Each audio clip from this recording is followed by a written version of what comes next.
God of War siempre ha tratado de mitos.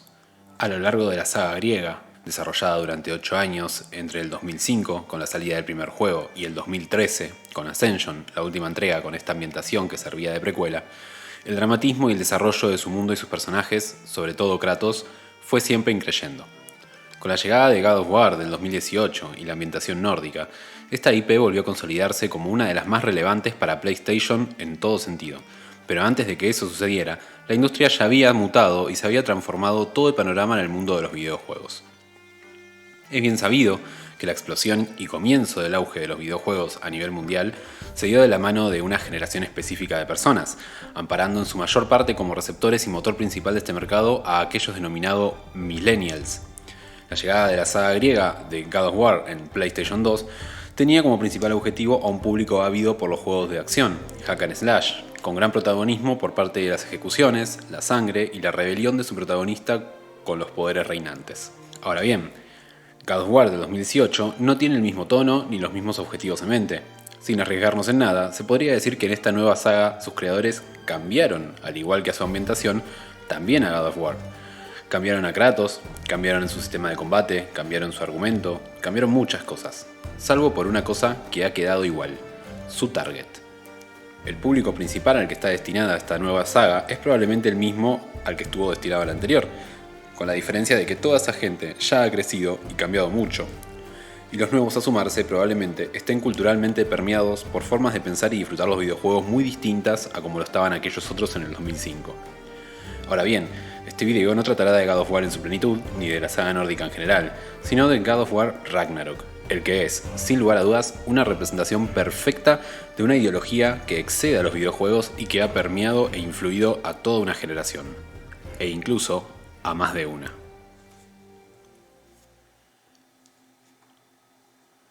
El God of War del 2018 dejó en claro que el nuevo argumento de esta IP y los elementos que lo componían debían pensarse en un tono mucho más dramático de lo tenido en cuenta hasta ese momento.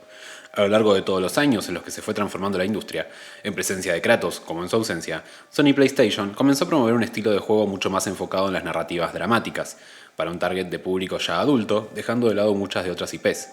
Hasta Uncharted, una serie que había nacido con tonos de comedia y un poco fantásticos, fue modificándose a lo largo de todos estos años, eliminando los elementos de fantasía y entrecruzando temáticas más intimistas como la confianza y las relaciones personales en la última entrega. Se podría decir que se ha comenzado a apuntar a un público más adulto, porque muchos de los jugadores, en las décadas pasadas, consumidores de la marca PlayStation, ya habían crecido y madurado a lo largo de las 3 generaciones de consolas sucedidas entre la PlayStation 2 y la PlayStation 4. En God of War Ragnarok se pueden ver las consecuencias de asesinatos, eventos y tensiones desarrollados en el primer juego, con un peso mucho mayor a lo demostrado anteriormente en la serie. Aquí, asesinar a un personaje más o menos desarrollado previamente parecería conllevar cierta carga trágica. Hay un cierto énfasis puesto en sus individualidades y en sus vidas, como también ha hecho, salvando las distancias, The Last of Us 2, por ejemplo. Si bien esto puede resultarnos algo muy positivo, ya que un buen desarrollo de personajes siempre puede sumar varios puntos a cualquier argumento, lo cierto es que este proceso no viene dado gratuitamente, ya que para llevar a cabo un desarrollo dramático de este tipo a través de los personajes, termina resultando necesario agregar una carga moral a todo este asunto. En Ragnarok, hasta los personajes muy secundarios no solo tienen su propio desarrollo, algunos incluso mediante misiones secundarias, sino que la mayoría pasa por su propio momento de tragedia o dramatismo. Este énfasis en el peso de los dramas personales de cada personaje busca generar empatía de parte del jugador, la cual podría definirse como una respuesta afectiva más acorde con la situación del otro que con la de uno mismo, según el psicólogo Martin Hoffman. Se busca generar, en pocas palabras, una respuesta emotiva constantemente de parte del jugador. Por otro lado, hay una marcada tendencia en todos estos personajes a resaltar todo el tiempo sus propias subjetividades. Es muy común, por no decir constante, que se expresen abiertamente sobre cómo aprecian cada situación ajena a ellos o cómo también sentirlos remarcar cuáles son sus circunstancias propias a cada momento. La autocrítica, el desdoblamiento, el cambio de parecer, la concientización siempre vívida sobre determinadas acciones llevadas a cabo por ellos mismos son moneda bastante corriente en este juego. Este egocentrismo, tendencia a la exaltación de la personalidad y atención propias, es aún más elevado si tenemos en cuenta el hecho de recurrir a resaltar la necesidad de una personalidad fuerte por parte de sus protagonistas. Kratos no solo ha sido siempre y continúa siendo uno de los máximos representantes de culto a la imagen, de caudillo, fuerza y potencia, sino que en este juego, a pesar de los conflictos al respecto que se le presentan al personaje un poco en relación a todo esto, sigue siendo el hombre fuerte y referente de todo aquello a seguir, el general troyano, al frente de sus hombres y que transmite seguridad, fuerza y valentía. Si bien Atreus es planteado como una persona muy distinta y que se encontraría con otras inseguridades o incertezas propias de su edad, también es resaltado muchas veces como un hombre de valor y con potencial para seguir los pasos de su padre. Ahora bien, otro de los papeles fundamentales de este juego, o tal vez el principal, lo desempeña precisamente el hilo que une a Kratos con Atreus, el mensaje moral que le da Kratos a su hijo durante buena parte, o toda, la historia aquí desarrollada.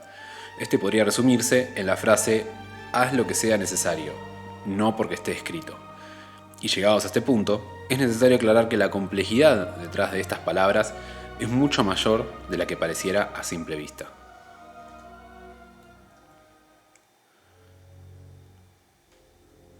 La heroicidad es un elemento muy presente en God of War Ragnarok. Muchos personajes, o casi todos, podrían encasillarse dentro de un comportamiento acorde a esta característica. Con acciones loables, valientes y virtuosas, estos personajes actúan de forma totalmente decidida buscando llevar adelante sus propios objetivos personales. No todos son el modelo que pareciera querer representarse alrededor de la figura de Kratos, obviamente, pero sin lugar a dudas es una virtud enfatizada a lo largo de toda la aventura. Ejemplo de esto podrían ser varios de los personajes secundarios que acompañan a Freyr, el mismo Freyr, Brok y Sindri, Thor cuando decide al final enfrentarse a Odín, la hija de Thor rebelándose contra Asgard, Freya y, por supuesto, los mismos Kratos y Atreus. Podría decirse que este tipo de valentía es propia de los relatos épicos. Las clásicas historias de héroes, por ejemplo, han estado siempre cargadas con este tipo de personajes. Por otro lado, también podrían encontrarse en muchísimos relatos míticos. Según Mircea Eliade, filósofo y antropólogo rumano, la función principal del mito sería revelar los modelos ejemplares de todos los ritos y actividades humanas significativas, tal y como son llevados a cabo por estos mismos. Marcan pauta y modelos de acción, significan de manera ideal y o moral todo aquello que de facto se hace por parte de un grupo, comunidad o sociedad, en la realidad, ya sea cotidiana o extraordinariamente. Muchos de nuestros ritos cotidianos, entendidos como acciones que llevamos a cabo todos de manera diaria, porque creemos que generan algo positivo o nos dan buenos resultados, devendrían precisamente de la lógica de creencia mítica, de hecho. Estas creencias no tienen por qué entenderse solo en relación a dogmas, purismos o religiones, sino también como ciertas pautas de acción, códigos morales o formas o maneras de relacionar las cosas en el mundo. En God of War Ragnarok son muchas las referencias y diacríticos presentes que hacen alusión a los mitos nórdicos verdaderos, en los cuales se basa la ambientación de esta historia, pero el devenir de los acontecimientos y sobre todo el núcleo principal del juego hablan de otra cosa muy distinta a la que hablaban aquellos mitos antiguos. Volviendo a la actitud de búsqueda personal implacable de objetivos propios por parte de casi todos los personajes que no son resaltados, esta no se encuentra aislada de todo el resto del mensaje que hace a este juego, el cual es dado lugar, sobre todo, por parte de Kratos a su hijo. Hay un punto clave en la historia del juego, promediando 3/4 partes de este, en el que Kratos y Atreus vuelven a sentirse estrechados en lazos, por decirlo de alguna manera. Anteriormente a esto, el juego había planteado muchas tensiones y problemáticas alrededor de estos personajes, ya sea a nivel individual de cada uno como relacional entre ellos. Pero llegados a este punto en el que vuelven a reencontrarse y a tratar de entenderse, Atreus toma una postura intermedia con su padre entre pupilo y par. O sea, ya no es solo un aprendiz, también ve a su padre un poco como un par, pero sin dejar de aprender de él. Esto es algo muy valorable para la trama y para el guión, así como para terminar de reforzar el desarrollo de estos personajes, pero este acercamiento deja a la vista el núcleo más duro del juego, el mensaje que se le quiere dar al jugador de manera muy clara. Este mensaje es narrado a través de las distintas enseñanzas que le da Kratos a Atreus, frases dichas desde la experiencia, el conocimiento y muchas veces a modo de premisa absoluta. Estas palabras, toda esta moral de Kratos, puede delimitarse dentro de cierta lógica muy propia de nuestros tiempos actuales. Tomar las riendas de nuestro propio destino, emprender nuestros proyectos y decidir autónomamente. Pero esta premisa, que podría ser típica de cualquier texto de autoayuda, expresa algo muy básico de toda una generación y sociedad global actual,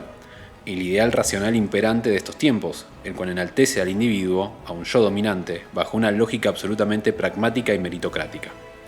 Según el sociólogo Nicholas Rose, en el corazón de este ideal racional se producen moralidades que ponderan a un sujeto que es permanentemente estimulado a responsabilizarse, a ser activo, a tomar el destino en sus propias manos y a gestionar su vida como una empresa próspera. El problema que se presenta con estos discursos en el mundo real es que paralelamente las condiciones a las que los sujetos somos expuestos y con las que vivimos hoy en día no son para nada coherentes con lo que se pretende valorar. En el mayor porcentaje de las veces, no dejamos de ser exitosos o salir adelante con nuestros objetivos o proyectos por falta de gestión, decisión o voluntad propias, sino por falta de recursos, por contingencias que nos exceden, injusticias de todo tipo, violencias de todo tipo, accidentes, contextos desfavorables, pésimas gestiones gubernamentales u otros larguísimos etcétera. El darle un aire de epicidad, poner este mensaje en palabras de un personaje tan icónico como Kratos, que es construido como un modelo a seguir al interior de una historia de estilo mítico que pretende transmitirle cosas al jugador, mensajes y, por sobre todo, hacerlo sentir empático, representa precisamente el reforzamiento de este logos contemporáneo. Atreus le teme a las profecías, a lo que supuestamente ya está escrito, a lo que ya está dicho y dispuesto por algo tan abstracto como el destino. A esto se le pone la antítesis que pretende sostener Kratos a lo largo de todo el juego, el actuar por criterios y móviles propios, sin seguir órdenes, ni esperando ningún tipo de reacción supuesta previamente. Al interior de este tópico, que parecería un simple planteo binario recorrido ya muchas veces en otros miles de juegos, libros y películas, se dirige la gran premisa protagonista de Kratos. Haz lo que sea necesario, no porque esté escrito, que es la frase más fuerte del juego porque condensa todo el mensaje del mismo. Incluso hasta fue resaltada en el tráiler más importante previo a la salida del juego, coronando el final del mismo. Y esta frase llega casi a justificar y definir la actitud de varios personajes claves, sobre todo padre e hijo, todo aquello que llega a ser más importante para la definición de los momentos nodales de la historia y que decantan en decisiones medulares. Paralelamente a esto, se modela un mensaje filantrópico sobre cómo ser mejor a partir del amor, el sacrificio por los demás, el abrirse afectivamente al prójimo y ser dadivoso. Pero esta parte no define nada en el juego. Solo sirve para intentar seguir reforzando la empatía hacia estos personajes por parte del jugador, para poder poner al receptor de estos mensajes en un lugar de compromiso afectivo. Más allá de modelar ciertos ángulos de los personajes, esta aura de amor filantrópica no soluciona conflictos, no soluciona la guerra del Ragnarok, no salva a nadie de los protagonistas ni evita ninguna catástrofe de parte de ellos tampoco. Es más, casi que podría decirse que, al contrario, el reforzamiento de ciertos lazos entre varios personajes fomentan los conflictos armados que derivan en el Ragnarok. La última palabra la sigue teniendo la figura fuerte y guerrera de Kratos, Atreus y Freya, todos los valientes que se encaran contra el despotismo de Asgard. En este caso, todo el mensaje sobre el ser mejor deviene completamente vacuo, una completa simulación que no modifica nada en el transcurso de los hechos. Como plantearía Baudrillard, aquí solo hay un enmascaramiento de ausencia de realidad profunda, hay un simulacro de algo que no es. Se agita la bandera del amor y la bondad, pero la guerra, la fuerza, la sangre y la clásica lucha contra lo que está mal sigue siendo lo único que cuenta. Si no te tenés a la moral que te impongo, tengo que hacerte desaparecer. Se construye y cristaliza así un modelo ideal contemporáneo de la actitud ejemplar a seguir. Se erige un arquetipo que busca resaltar siempre las bondades de la autogestión y la proacción, pero enmarcando esta agencialidad siempre en un contexto y en condiciones totalmente impolutas, pristinas, casi hasta favorables para el devenir de los sujetos, mientras se cubre todo esto de un discurso de amor y sentimentalismo contradictorio para el caso. Como sucede en muchas películas de Disney, por ejemplo, no importan tanto los conflictos, los condicionamientos, ni absolutamente nada más que la actitud optimista, positiva y resuelta de sus personajes para poder resolver las cosas. Aquí nada es imposible y todo es factible, mientras se respete todo aquello que sería lo moralmente correcto.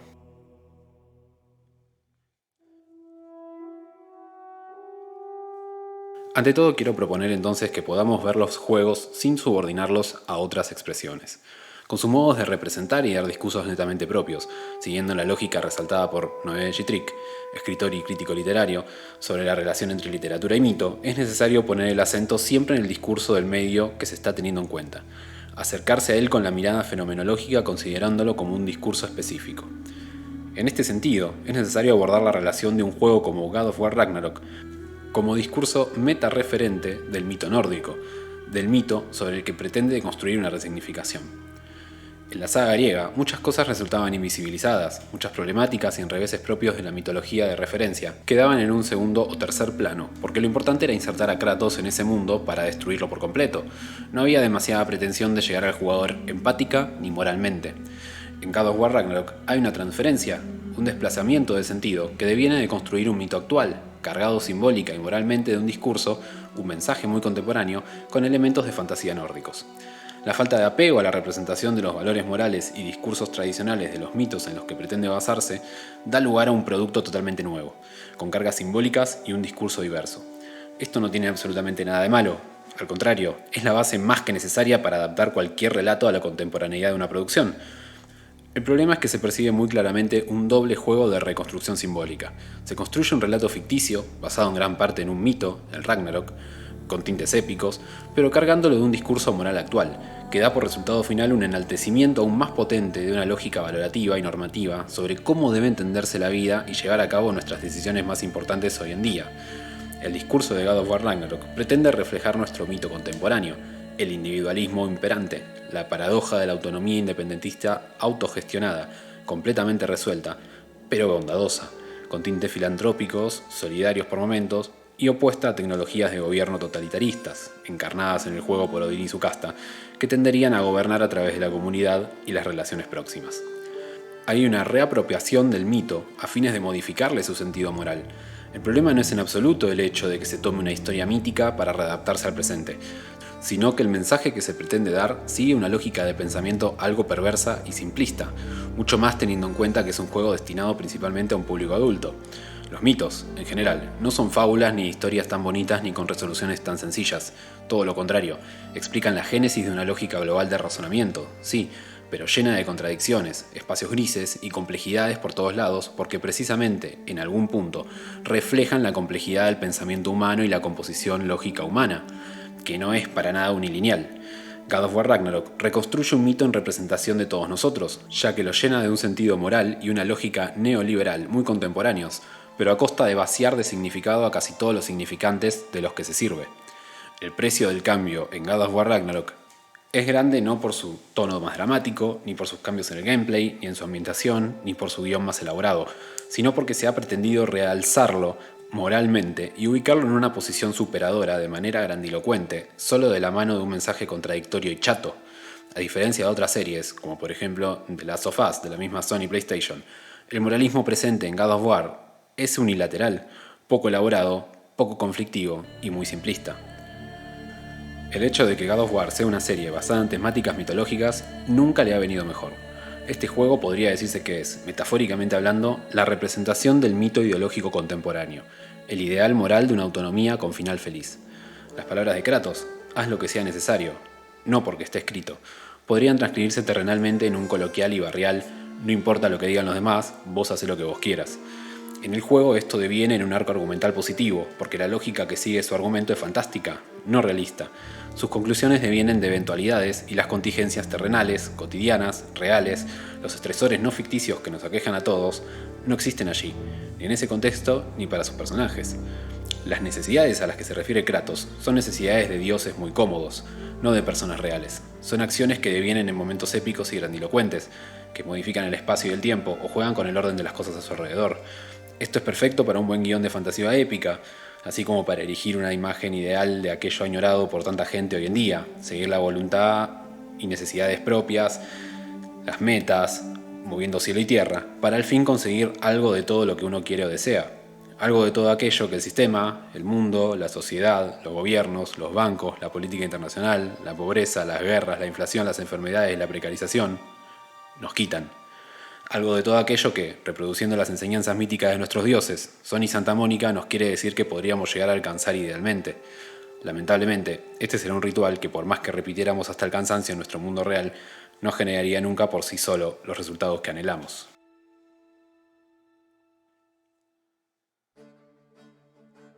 Antes de finalizar el video, me gustaría dejar dos cuestiones aclaradas. Primero, personalmente no comparto en su totalidad la opinión reflejada por mucha parte de la prensa de que la saga griega de God of War fuese necesariamente tan básica en contenido, como un simple hack and slash de corte adolescente, sino que creo que a medida que la saga fue avanzando, la historia y ciertos elementos que definían a Kratos y su mundo se fueron complejizando, a contrapelo de todo lo que han querido resaltar muchos medios cuando salió la nueva saga nórdica, de que ahora se veía a Kratos distinto, más vulnerable y humano. Creo que esa idea ya se había comenzado a esbozar y a acercar desde antes, tal vez menos enfatizada, pero era una característica que ya venía cocinándose. Y por otro lado, aunque este video parezca escéptico en relación a ciertas ideas o desencantado con God of War Ragnarok, el juego en sí me ha maravillado, me ha parecido excelente en muchos aspectos. Incluso en otras partes de su argumento, creo que se tocan más temas importantes en relación a sus personajes que serían dignos de un video aparte, como el envejecer, el reflexionar sobre la vida, la amistad, el respeto por los demás, la paternidad y el duelo, y la angustia ante una pérdida significativa. Todos son temas que atraviesan y modelan el desarrollo de los personajes, a pesar de que el núcleo que define y moviliza la historia sea otro muy distinto. Si te gustó este video, el contenido o el tema expuesto, puedes dejar tus comentarios de cualquier índole, darle like y suscribirte, ya que el feedback nunca viene mal y me encuentro trabajando en varios otros videos más con temas y juegos muy diversos. Muchas gracias por llegar hasta acá y adiós.